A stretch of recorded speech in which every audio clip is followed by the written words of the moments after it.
جهت شادی ارواح زکیه علما، شهدا، صلحا، انبار حقداران خودتون صلواتی جلیل جلیل فرمایید. اللهم صل علی محمد. جهت تعجیل در فرج پر از خیر و برکت مولانا بقیت الله الاحسن حضرت حجت ابن الحسن العسکری ارواح العالمین لتراب مقدمه الفلا صلوات دیگر رو مهدی پسند خدمت فرمایید. اللهم صل علی محمد و آل محمد. اعوذ بالله من الشیطان الرجیم. بسم الله الرحمن الرحیم. الحمد لله رب العالمين. الصلاة والسلام على سيد الأنبياء والمرسلين حبيب إلهنا وشفيع ذنوبنا وحبيب قلوبنا العبد المؤيد والرسول المسدد والمصطفى الأمجد الذي سمي في السماء بأحمد وفي الأرضين بأبي القاسم المصطفى محمد. اللهم صل على محمد وعلى أهل بيته المعصومين المكرمين واللعن الدائم على أعدائهم أجمعين من الآن إلى يوم لقاء الدين. أوصيكم ونفسي بتقوى الله بنظم أمركم. قال علي عليه الصلاة والسلام: أما بعد فإن الدنيا قد أدبرت وآذنت بوداع وإن الآخرة قد أقبلت وأشرفت باطلاع ألا وإن اليوم المزمار وغدا السباع. Alhamdulillah, brothers and sisters, throughout the holy month of Ramadan, we had the chance and the opportunity to benefit from the speech of our Prophet, peace be upon him, Khutbah Sha'baniyya. For now, brothers and sisters, it is very honored to discuss Khutbah 28 of Nahj al-Balagha. There are many ahadith, many subjects to discuss together during the Juma prayer, Friday prayer. But when we see sharply, brothers and sisters, however verbally we claim and we are proud that we are the follower of Amir al-Mu'mineen Ali alayhi salatu wassalam, but if we look carefully, we realize that our distance to Nahj al-Balagha, our distance from the right direction of and the wise words of Amir al-Mu'mineen alayhi salatu wassalam is kind of far. Verbally, we claim muhibbat and the love Amir al-Mu'mineen alayhi salatu wassalam. During Ramadan, we do mourning for Amir al-Mu'mineen alayhi salatu wassalam. During the 13th of Rajab, we celebrate his birthday, and we claim more than all other people in the world, even more all other Islamic sects, we claim that we are the closer to Amir al-Mu'mineen alayhi salatu wassalam. However, if we are asked, you as a follower of Amir al-Mu'mineen alayhi salam, you as a person who claim muhibbat and the love of Amir al-Mu'mineen alayhi salatu wassalam, how many times you have recited Nahj al-Balagha? How many times you have read with tadabbur, with thinking, with understanding Nahj al-Balagha? One non-Muslim, Jordan, the professor of Beirut University, he says, I have read Nahj al-Balagha 200 times. 200 times. He's Christian. But maybe 1% who claims the love and muhibbat of Amir al-Mu'mineen alayhi salatu wassalam hasn't had the chance to read Nahj al-Balagha even once. in all his entire life.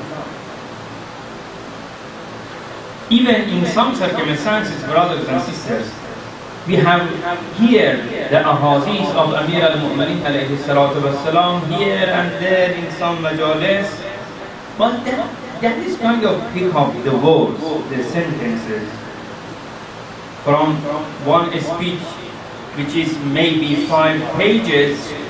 We have here, for example, one sentence, right? One short statement.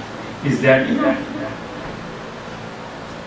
Even some speakers, brothers and sisters, they narrate even some small points of the ahadith and the perspective of Amir al-Mu'mineen alayhi salatu wasalam. Not the complete theory of Amir al-Mu'mineen alayhi salatu wasalam. Not the complete of the statement. For example, what is very significant for us, brothers and sisters, in Nahjul Balagha, we all know and we have heard several times that Amir al-Mu'mineen alayhi salatu wasalam about this world, this materialistic world and dunya, he used, for example, the sentence that this world has a lower value for me, Amir al-Mu'mineen alayhi salatu wasalam, than a very small old shoe. Right? But is this the perspective of Amir al-Mu'mineen alayhi salatu wasalam toward this world? Amir al-Mu'mineen alayhi salatu wasalam has a negative word toward this materialistic dunya. Is he a negative person about this materialistic dunya and world? Is he an unhoped person about this materialistic world? Which is not correct. Definitely this is not true. So, brothers and sisters, now, today inshallah we are going to start to discuss Khutbah 28 of Nahjul Balagha, brothers and sisters. But don't listen to this Khutbah because you're joining Juma prayer. No, because this is our duty. Let's follow the right path of Amir al-Mu'mineen alayhi salatu wasalam. Let's pick up all his ideas completely. When we listen to one khutbah completely, one khutbah of Amir al-Mu'mineen alayhi salatu wasalam, not picking up some statement, complete khutbah, then we can catch all his idea and his opinion completely. Khutbah 28, brothers and sisters, however, it is very short, maybe less than 1 page, but it is very famous in the history of Islam. Even before Nahjul Balagha, as you know, Sayyid Razid, rahmatullah alayh, he collected and wrote Nahjul Balagha in the 4th century, means almost 1,000 years ago, means almost 4th century after Amir al-Mu'mineen alayhi salatu wasalam. During these 4 centuries, 400 years before Sayyid Razid collected this Nahjul Balagha and wrote this khutbah, many other scholars, Shia and Sunni, have narrated this khutbah. And many Islamic authors, they were very proud that they narrated this khutbah of Amir al-Mu'mineen alayhi salatu wasalam, and they wrote what interpretation or tafsir under this khutbah. For example, Hajiz, which is Sunni brother, Sunni scholar, Mas'ud and Ibn Shubban. Sayyid Razi rahmatullah alayhi, after he wrote this khutbah, at the end he mentioned that I am very wondered about this khutbah. This khutbah is very short, but it's very deep. Amir al-Mu'mineen alayhi salatu wasalam kind of introduced to us the meaning of life. We are living, we are busy with our daily life, right? But if we are asked what is the meaning of life, who can answer a correct response, a good, complete definition? What is life? We all know very well what is the difference between Western lifestyle, Eastern lifestyle, Muslim lifestyle, Christian lifestyle. But if we are asked what is the correct lifestyle, what is the complete lifestyle, we can move toward perfection. Great. Moving toward perfection. Is it a complete definition? It is good That definition. would be a goal of the life. Great. This is very good definition. Yes. For one to gain the reward of the world and then get the best place in the heaven. This is a place of acting and getting reward for the eternity. So it's a gift. God given us the life to achieve the good things, and that good things maybe will be good in the heaven for us. It will be help. Great. Savior. Great. In this khutbah, brothers and sisters, Amir al-Mu'mineen alayhi salatu wasalam gives us a good definition of life, living. And also, he gives us the right path, the correct method of living. He starts with this beautiful statement. This is the method of Sayyid al-Razi, brothers and sisters. In the parenthesis, let me mention that Sayyid al-Razi usually escaped the first part of his speech, the speech of Amir al-Mu'mineen alayhi salam. As you know, at the beginning, all A'imma alayhi salatu wasalam, all prophets, they used to start their speech with Bismillah, with Alhamdulillah, and of course Amir al-Mu'mineen alayhi salatu wasalam, we call it Khutbah in Farsi at the beginning. Amir al-Mu'mineen alayhi salatu wasalam used to use different method of the beginning statements, very beautiful statements.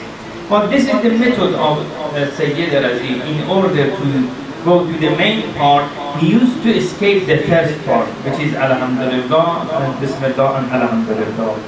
أما بعد فإن الدنيا قد أدبرت وآذنت ببداع وإن الآخرة قد أقبلت وأشرفت بالطلاع. Amir al-Mu'mineen alayhi salatu wasalam says, definitely, indeed, this dunya qad adbarat, turn back against you, turn against you. It's not with you, it's not facing you. It can face from you. Qad adbarat wa adhanat. The scholars about the word dunya, they have two opinions. Some of them says dunya came from the word dani, means past, very low. Some scholars, they believe that dunya comes from the word dunub, which is close. Which one is correct? Past or nazdik? Both of them can be correct. If you compare this word with the hereafter, of course over there you have a lot of advantages rather than this word. We can say it from the word dani, which is past. If you look at the timely, you are in this world right now before you get to the hereafter akhirat. So that is farther from you. If you look at this perspective, it is for the akhirat is farther from you, and this one is closer to you. So we can say both of them. فَإِنَّ الدُّنْيَا قَدْ أَدْبَرَتْ. Dunya has turned back from you. Amir al-Mu'mineen alayhi salatu wasalam, brothers and sisters, unfortunately, in the definition, in the speeches that we have here during our life, we, maybe some of us, we believe that Amir al-Mu'mineen alayhi salatu wasalam was a zahir, like a monk, like a person that who doesn't care about this world, doesn't like this world, doesn't like to work for this world, and all his concentration is working for the hereafter. Maybe some of us believe this. But let me take you to exact history, what happened during Amir al-Mu'minin alayhi salatu wassalam. Okay? Before I go to there, I will give you one example from our daily life. Who is the most producer man in the United States? The most producer. The person who is producing job opportunities, the man who is producing money, wealth, right? Increasing ni'mat and bounty. Who is? Of course, you have a list in your mind, Mr. A, Mr. B, Mr. Z, right? In United States, Mr. A and B, for example, are the best. In all entire world, for example, D and C are the richest people and those who are producing the most jobs. For example, they are paying salary for 4,000 person every month, for example, right? And he is a very significant person, right? Look at the life of Amir al-Mu'minin alayhi salatu wassalam. Okay? During the period that Amir al-Mu'minin alayhi salatu wassalam for 23 years, he was at home. Okay? He had no position, kind of president. He has no job. They took over his position. They took over his job. They took over the position that if Amir al-Mu'minin alayhi salatu wasalam could have that position and could run the Islamic government, definitely the future of Islamic civilization was totally different. But they took over that position.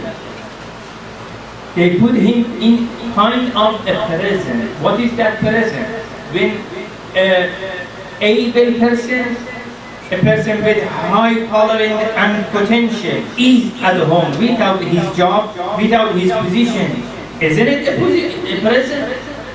During these 23 years, brothers and sisters, of course you know about Amir al-Mu'minin alayhi salatu wassalam. He had many hadiths.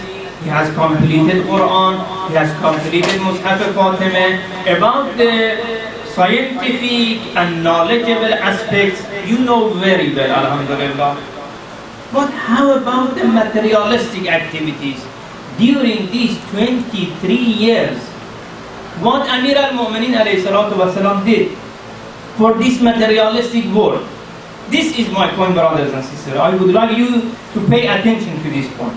During these 23 years that the government was kind of against him, what he did for this materialistic world.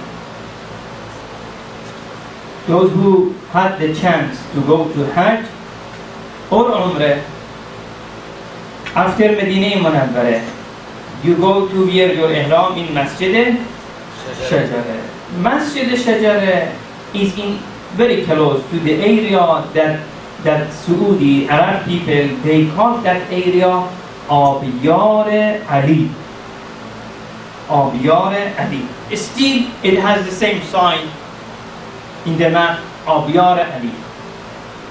During these 23 years that he was kind of retired at home, no job, no opportunity, no chance, there is in the history Amir al-Mu'minin alayhi salatu wassalam. This is very new for you. Look, what is this perspective towards this materialistic world? And see, at today, 1 or 2% is the richest in the world, and for example, they are the most producer. Look at Amir al-Mu'minin alayhi salatu wasalam, while politically his hand was tied. Amir al-Mu'minin alayhi salatu wasalam